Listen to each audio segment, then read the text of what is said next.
ប្រធានាធិបតីនៃប្រទេសមេស៊ីកលោកស្រី Claudia Sheinbaum បាននិយាយថាជនចំណាក់ស្រុកមេស៊ីកទៅអាមេរិកមិនមែនជាអក្រិតជនទេជាការលើកឡើងបន្ទាប់ពីការវាយឆ្មក់ចាប់ខ្លួនជនអន្តោប្រវេសន៍នៅក្នុងទីក្រុង Los Angeles គួរកត់សម្គាល់ថាចាប់តាំងពីចូលកាន់តំណែងនៅក្នុងខែមករាមកលោកត្រាំបានសន្យាថា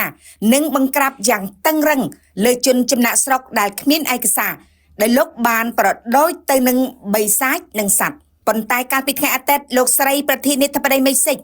បានថ្លែងការពីជនចំណាក់ស្រុកដោយលើកឡើងថាប្រជាជនមេស៊ីកដែលរស់នៅសហរដ្ឋអាមេរិកគឺជាបុរសនិងស្ត្រីដ៏ល្អ